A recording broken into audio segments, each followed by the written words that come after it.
पिछली जो हमारी वीडियो थी उसके अंदर हमने जाना था कि सोशल रिस्पॉन्सिबिलिटीज़ क्या होती हैं। बेसिक हमने पूरा कवर किया था। सोशल रिस्पॉन्सिबिलिटीज़ के अगेंस्ट में चीज़ें हमने पढ़ी थी, उसके फेवर में चीज़ें हमने पढ़ी थी। सोशल रिस्पॉन्सिबिलिटी गवर्नमेंट के लिए, कंज्यूमर्स के लिए क्या क्या रहती हैं, वो सब चीज़ें हमने जानी थी। तो अगर आपने पिछली वीडियो नहीं देखी है तो इस वीडियो को यहीं पर पॉज कर दें, क्योंकि सेकेंड पार्ट है ये हमारा। फर्स्ट पार्ट नहीं देखोगे, सेकेंड पार्ट समझ में नहीं आएगा। ठीक है, तो उस वीडियो का लिंक डिस्क्रिप्शन में, पहले आप जाके उसको देखें, उसके बाद अपने नेक्स्ट पार्ट के ऊपर आना। तो आज हम जानेंगे काइंड्स ऑफ सोशल रिस्पॉन्सिबिलिटी। मैंने जैसे आपको पिछले वीडियो में बोला था कि हमारा एक टॉपिक रह गया है सोशल रिस्पॉन्सिबिलिटी का, उसको हम कवर करेंगे। पॉल्यूशन के बारे में कुछ चीज़ें हैं उसको हम कवर करेंगे, और बिजनेस एथिक्स का जो हमारा टॉपिक है, हमारा जो चैप्टर था social responsibilities and for business and business ethics, तो वो सब हमारा सोशल रिस्पॉन्सिबिलिटी का हमारा कवर हो गया। तो बिजनेस एथिक्स का हम आज की वीडियो के अंदर कवर करेंगे। तो सबसे पहले हमारा जो बचा हुआ टॉपिक है उसको कवर करते हैं। Kinds of social responsibility, a business phase 4 distinct dimensions of social responsibility, economic, legal and ethical social responsibility. तो बात करते हैं सबसे पहले इकोनॉमिक रिस्पॉन्सिबिलिटीज़ के बारे में। The primary responsibility to produce goods and services that society wants and sell them at a profit.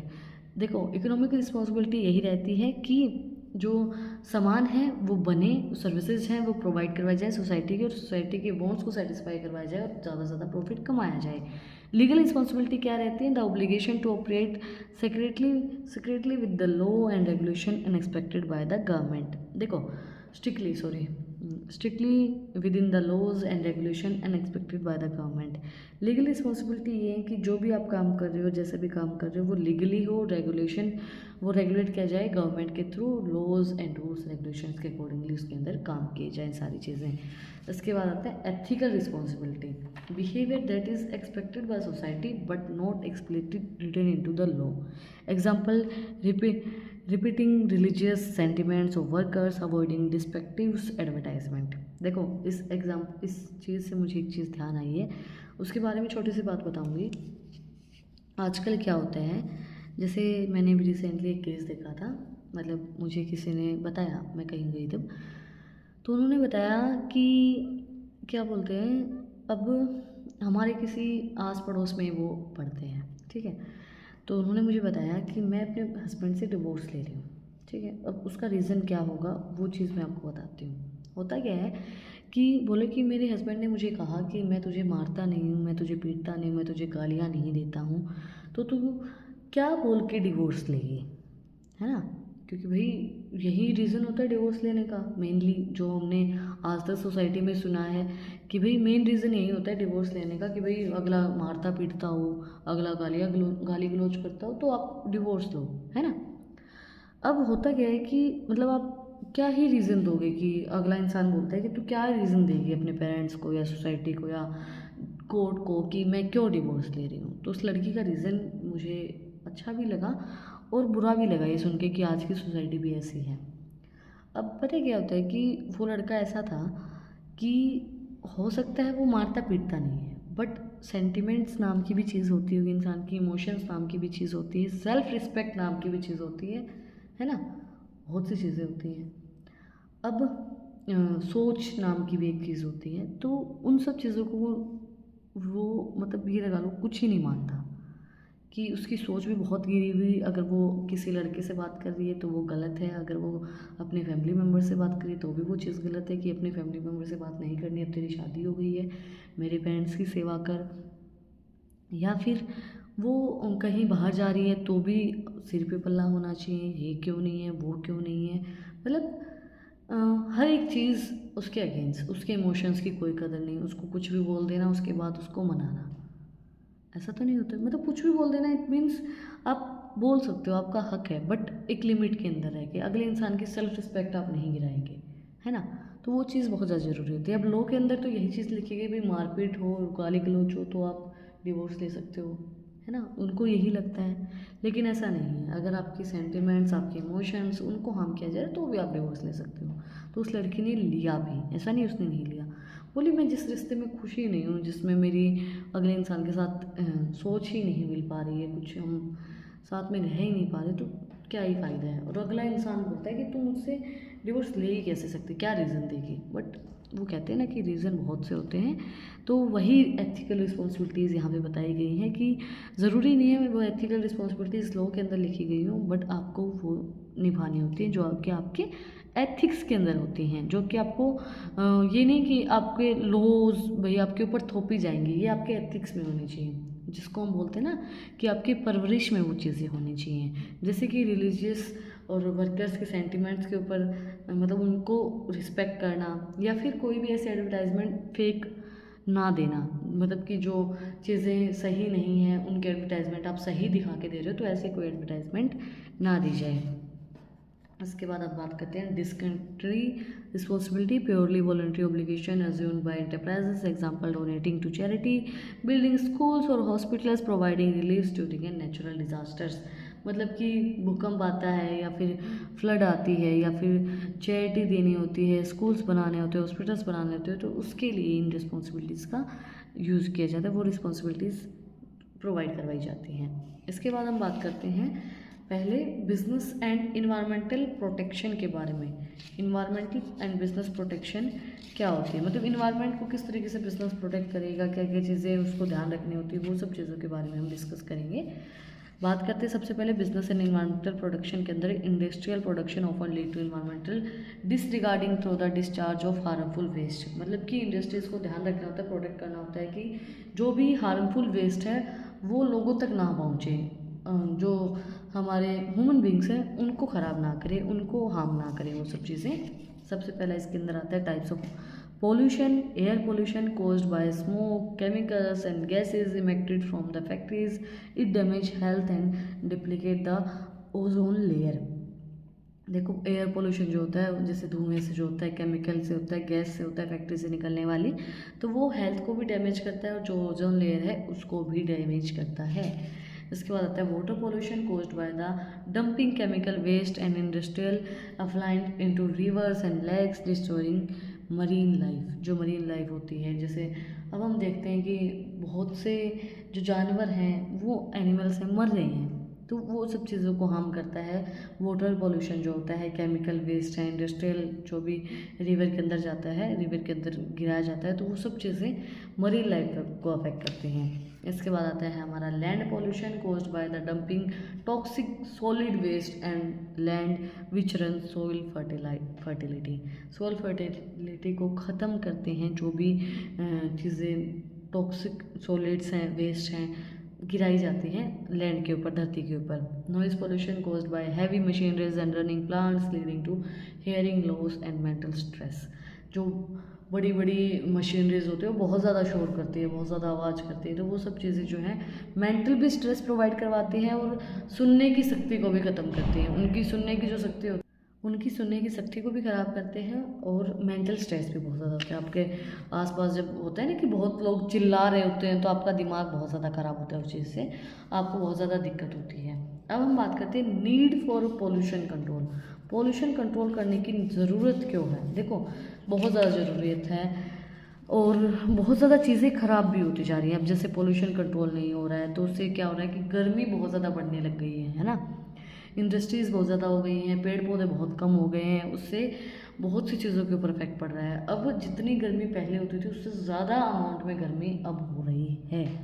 Business must control pollution for the following visual reasons: reduction for health hazards, preventing disease like cancer and respiratory problems and skin allergy caused by toxins।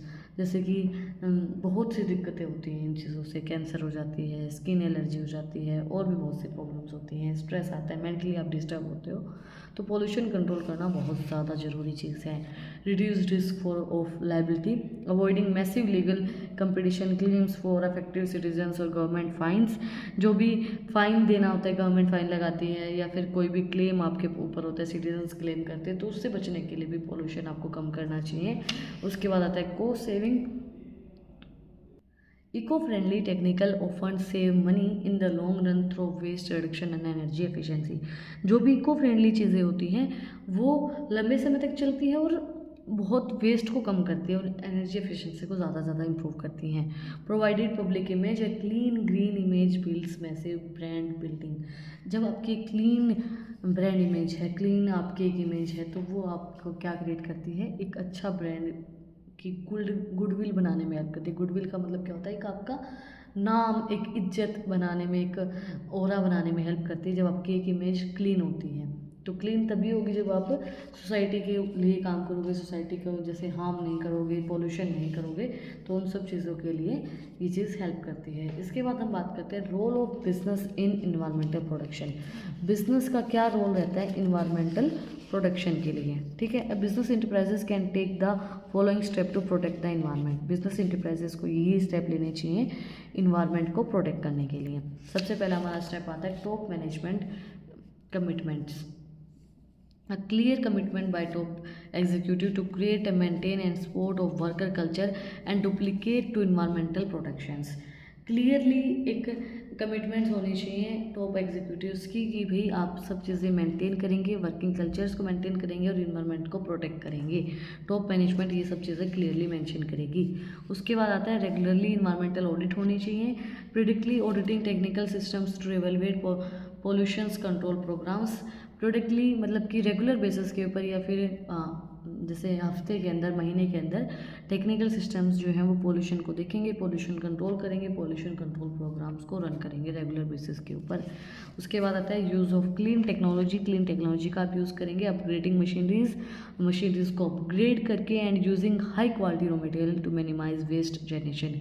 ऐसा मतलब ऐसी quality का goods आप use करेंगे जिससे waste कम हो, मतलब wastage ज़्यादा ना हो, अच्छा गुड्स हो जिससे वेस्टेज ना हो, अच्छे से आप यूज़ कर पाएँ और आपको ज़्यादा दिक्कतें ना आए। उसके बाद compliance with the law, strictly complying with the government regulation like the water and air pollution control act. Strictly जो है गवर्नमेंट के रूल्स रेगुलेशंस को फॉलो किया जाएगा, जैसे वाटर और एयर पोल्यूशन कंट्रोल एक्ट को फॉलो किया जाएगा। मतलब कि पानी के अंदर भी आप ऐसा कुछ नहीं छोड़ोगे जिससे लोगों को हार्म हो, और हवा में भी ऐसी कोई भी गैस वगैरह कोई भी ऐसी चीज़ नहीं छोड़ोगे जिससे लोगों की जो हेल्थ है उसको हार्म हो, ठीक है। तो उन सब चीज़ों को आप स्ट्रिक्टली फॉलो करोगे बिजनेसेस को अच्छा बनाने के लिए और सोसाइटी को अच्छे से चलाने के लिए। अब हम बात करते हैं लास्टली हमारा जो टॉपिक रहता है वो रहता है बिजनेस एथिक्स।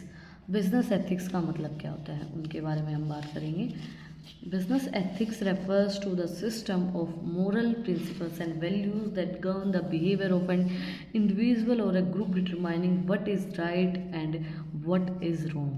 देखो बिजनेस एथिक्स का मतलब क्या होता है, अगर हम सीधे शब्दों में बात करें तो एथिक्स का मतलब होगा सिद्धांत, मतलब मोरल वैल्यूज़, कि भाई ये तो मोरल वैल्यूज़ बनते हैं। जैसे कि अगर हम नॉर्मली बात करें कि एक औरत की रिस्पेक्ट करना कहीं किसी लॉ में नहीं लिखी गई है, बट ये मोरल वैल्यूज़ हैं। एक बड़े इंसान की, एक बुजुर्ग इंसान की रिस्पेक्ट करना, उनको इज्जत देना, उनकी बात मानना कहीं भी लॉ रेगुलेशंस के अंदर नहीं लिखी गई है, बट एक मोरल वैल्यूज़ के अंदर आती हैं। तो उसी तरीके से बिजनेस एथिक्स होता है। बट एक चीज़ का हमेशा याद रखना, मैं आज थोड़ी सी आपको ये सोचोगे कि आप ज्ञान दे रहे हैं, लेकिन मुझे ये लगता है कि भाई गुरु एक चीज़ें सिखाता है तो उसके साथ साथ वो लाइफ की चीज़ें भी बहुत ज़्यादा सिखाता है, तो वो सब चीज़ें भी मैं आपको बताती रहती हूँ। तो ये चीज़ ध्यान रखना कि ज़रूरी नहीं है हर बड़ा इंसान जो कि आपसे एज में बड़ा है वो सही ही होता है। सही होता है इट मीन्स ज़रूरी नहीं होता कि उसको इतनी नॉलेज हो, जिस मतलब कई बार क्या होता है कि एक इंसान की एज बहुत ज़्यादा बढ़ती रहती है, मतलब वो हो सकता है आपसे 20 साल भी बड़ा हो, बट आप ज़रूरी नहीं कि वो आपसे ज़्यादा उसको लाइफ के बारे में पता हो, है ना। क्या पता उसने वो लाइफ जी ही ना हो, क्या पता वो वैसे इन्वायरमेंट में ना रहा हो, क्या पता वो वैसे लोगों में ही ना रहा हो। तो ज़रूरी नहीं कि वो इंसान सही ही होगा, हर बड़ा इंसान सही नहीं होता, ये बात भी आप ध्यान रखना, ठीक है। लेकिन अब हम बात करते हैं बिजनेस एथिक्स के ऊपर। तो एथिक्स का मतलब क्या होता है कि एक ऐसा मोरल प्रिंसिपल्स वैल्यूज़ जो कि एक इंडिविजुअल और एक ग्रुप के बिहेवियर में होना चाहिए, कि भाई हम बोल सकते हैं सिद्धांत जिनको हम बोलते हैं ना, कि भाई मेरी ये वैल्यूज़ हैं, मैं इतने बजे उठता हूँ, इतने बजे सोता हूँ, मैं औरतों की रिस्पेक्ट करता हूँ, मैं बच्चों की रिस्पेक्ट करता हूँ, मैं हर इंसान की रिस्पेक्ट करता हूँ। या फिर मेरे सिद्धांत है कि भाई हम कोई भी गलत चीज़ नहीं बेचेंगे, मैं कोई गलत काम नहीं करूँगा। तो वो हमारे बिजनेस एथिक्स के अंदर आते हैं कि what is right and what is wrong is defined in business ethics. एक चीज़ और मैंने देखी है, पता है क्या होता है कि हमें लगता है कि वो इंसान गलत है, ठीक है, बट आप कभी भी ये चीज़ नोटिस करना या फिर कभी आप किसी इंसान को गलत मानते हो, उसकी बातें सुनना, तो उस इंसान को अपनी नज़रों में वो इंसान गलत नहीं लग रहा होता है। ये बात आप याद रखना। उसको ये लगता ही नहीं कि मैं गलत हूँ, आपको गलत लग रहा है, पूरी दुनिया को वो इंसान गलत लग रहा है, और क्या पता उसके घर वालों को भी वो इंसान गलत लग रहा होता है, लेकिन वो अपनी नज़रों में गलत नहीं होता है, ठीक है। लेकिन बिजनेस एथिक्स के अंदर क्या होता है कि जो भी सिस्टम होते हैं वो मोरल प्रिंसिपल्स वैल्यूज़ के अकॉर्डिंगली चलाए जाते हैं, और इसके अंदर बताया जाता है कि क्या चीज़ सही है और क्या चीज़ गलत है, ठीक है। इसके अंदर सबसे पहले हम बात करते हैं business ethics define the moral principle that guide business activity and decision in a social expectable manner. मतलब कि ये हमें बताता है कि क्या बिजनेस को क्या डिसीजन लेना है जो सोसाइटी भी एक्सेप्ट करे और सोसाइटी के लिए सही भी हो। मतलब सोसाइटी के लिए, बिजनेस के लिए, कंज्यूमर्स के लिए क्या चीज़ सही क्या चीज़ गलत है, वो बिजनेस एथिक्स डिफाइन करता है। अब हम बात करते हैं एलिमेंट्स ऑफ बिजनेस एथिक्स के बारे में। For an organisation to run ethically it must implement these core elements. Business को एक एथिकली चलाने के लिए इन एलिमेंट्स का ध्यान रखना पड़ेगा। सबसे पहले आता है हमारा top management commitment. The CEO and the top executive must lead to example. Ethical behaviour follows from higher level down to the lower level. मतलब जैसे जब होता है ना कि बहुत क्या होता है कि जब पेरेंट्स कोई चीज़ नहीं कर रहे हैं तो बच्चा कैसे करेगा। पेरेंट्स बोलते रहते हैं, बहुत से मैंने ऐसे लोग देखे कि बच्चे को बोलते रहेंगे कि पढ़ ले पढ़ ले पढ़ ले, या फिर घूम ले, या फिर मतलब अपनी बॉडी के ऊपर ध्यान दे। लेकिन बच्चा मैंने जितना देखा है कि वो बोलने से ज़्यादा देख के सीखता है। आप क्या कर रहे हो, आपका पेरेंट क्या कर रहा है, उसकी क्या रूटीन है, वो ज़्यादा देख के सीखेगा। तो क्या होता है कि जो टॉप मैनेजमेंट फॉलो करेगी तभी तो लोअर लेवल और मिडिल लेवल फॉलो करेंगे। तो टॉप मैनेजमेंट कमिटमेंट पहले होने चाहिए। CEO एंड टॉप एग्जीक्यूटिव जो है वो एक एग्जांपल फिक्स करेंगे एथिकल बिहेवियर का। वो हायर लेवल से लोअर लेवल तक एक एथिकल बिहेवियर को फॉलो करेंगे, तभी आपकी बाकी की जो इंडस्ट्री है वो उन सब चीज़ों को फॉलो करेगी। Publication of code written down.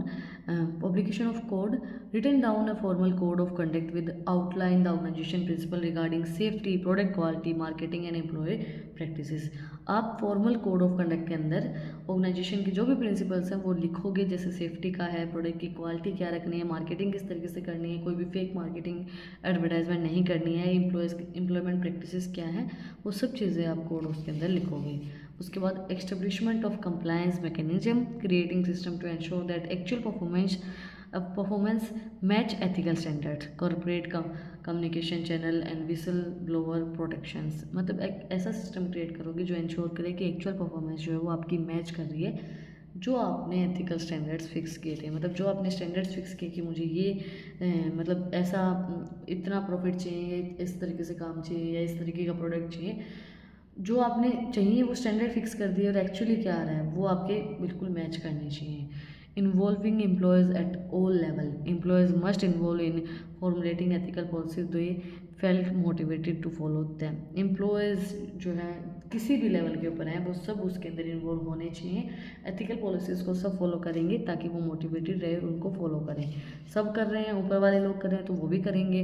Measuring results, regularly evaluating the ethical performance of the firm against establishing standard and taking corrective action if needed. Regularly ethical performance को देखा जाएगा, मेज़र किया जाएगा, और जो स्टैंडर्ड्स फिक्स किए गए हैं उनको चेक किया जाएगा कि वे उसके अकॉर्डिंगली काम हो रहे हैं नहीं हो रहे हैं, और अगर नहीं हो रहा है तो उसके लिए एक सही एक्शन लिया जाएगा, जो भी ज़रूरत लगे वो एक्शन उस चीज़ के लिए लिया जाएगा। That's it for today. आज हमने कंप्लीट किया बिजनेस एथिक्स का टॉपिक, और जो बचा वो हमारा सोशल रिस्पॉन्सिबिलिटी का टॉपिक था और इन्वायरमेंटल प्रोटेक्शन का टॉपिक था, वो भी हमने आज के वीडियो के अंदर कवर किया है। अगर आपको कुछ भी डाउट है, कुछ भी पूछना है, कमेंट में मुझसे पूछ सकते हैं। इन टॉपिक्स की PDF चाहिए तो टेलीग्राम चैनल का लिंक भी डिस्क्रिप्शन में है, वहाँ पर जाकर मुझे फॉलो कर सकते हैं। नेक्स्ट वीडियो देखने के लिए चैनल को सब्सक्राइब करें, बेल आइकन प्रेस करें, और अगर आपको इंटरेस्टिंग रील्स देखनी है तो इंस्टाग्राम चैनल का लिंक भी डिस्क्रिप्शन में है, वहाँ पर जाकर आप मुझे फॉलो कर सकते हैं। फिर मिलते हैं एक नए वीडियो के साथ, नए टॉपिक के साथ। Like share subscribe. Thank you for watching my video and enjoy your life. Shri Radhe Radhe.